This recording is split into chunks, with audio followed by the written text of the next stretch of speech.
Hi everybody and welcome. My name is Luke and this is The Science Lens, where I show you how science can improve your critical thinking skills. Today's episode is a 2-for-1 because we're talking about jumping to conclusions and shifting the burden of proof.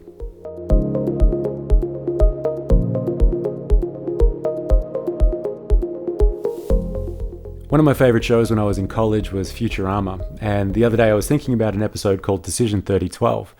In this episode, there's a new presidential candidate called Senator Chris Travers running against the sitting president, Richard Nixon, or Richard Nixon's head.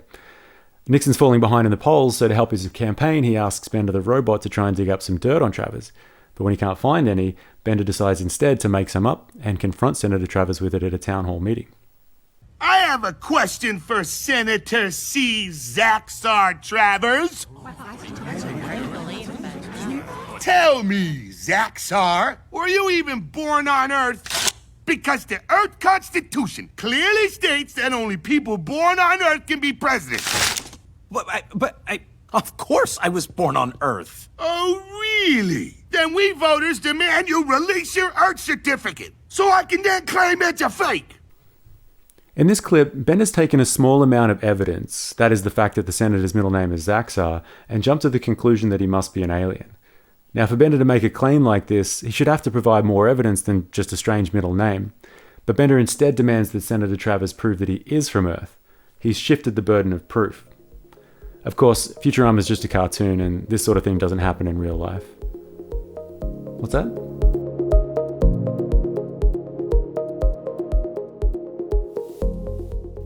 You're probably familiar with the idea of jumping to conclusions.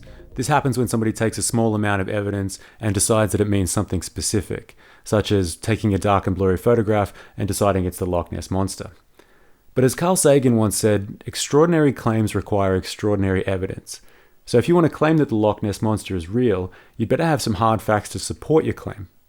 We call this the burden of proof, because you carry the responsibility to support your claim. But when people shift the burden of proof, they deny their responsibility to provide evidence. Now, this can happen in 3 ways. They can deny that they need any evidence to support their claim. For example, I don't need to prove the Loch Ness Monster exists, I just know it does. They can challenge you to disprove their claim.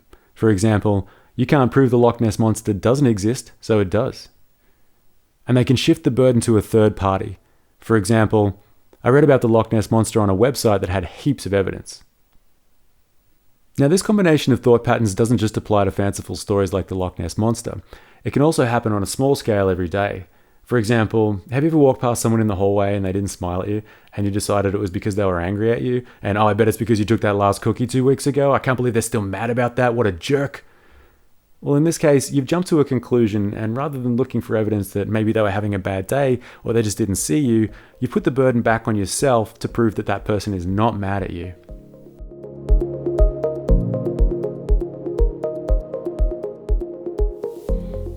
So now that we know about jumping to conclusions and shifting the burden of proof, how can we overcome them? Well, there are 4 steps that you can take. The first is to be okay with uncertainty. Now, this can be really uncomfortable because humans often prefer definite explanations to the phrase, I don't know. But leaving your mind open to all possibilities is always better than committing to a claim that turns out to be wrong. Consider other possibilities. Sometimes if you make a list of all the possibilities, it can help you become less focused on just one of them. Examine the available evidence. Even if the evidence isn't always enough to provide a definite answer, you can usually find enough to show that one explanation is more likely than others. And finally, you can list the assumptions needed for an explanation to be true. You might have heard of Occam's razor stated as the simplest explanation is likely the correct one. The way we identify the simplest explanation is by finding the one that requires the fewest assumptions.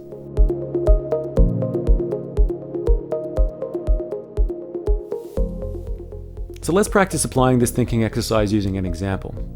Imagine that your friend was reading about the pyramids and they learned that modern archaeologists can't fully explain how they were built. So they jumped to the conclusion that they were built by aliens. Now, when you asked them for evidence that it was aliens, they said, well, you can't prove it wasn't aliens. How could this person take a more critical approach to thinking about the mystery of the pyramids? Firstly, they should try to be more comfortable with uncertainty.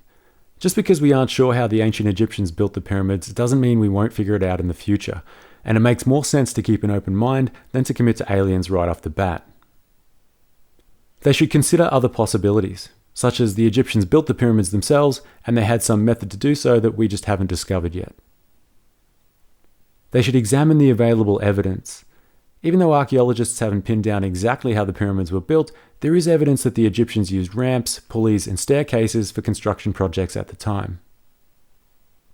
They should consider the assumptions that they're making, because they're not just assuming that aliens built the pyramids, but also that A, aliens exist, B, that they're intelligent, C, that they can travel across space, and D, that they had nothing better to do with their day than help a pharaoh with his construction project.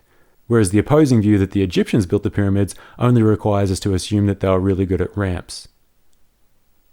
So whether someone has shifted the burden of proof to you, or you've done it to yourself by jumping to a conclusion, using this thinking exercise should help you step back and see that there are other explanations.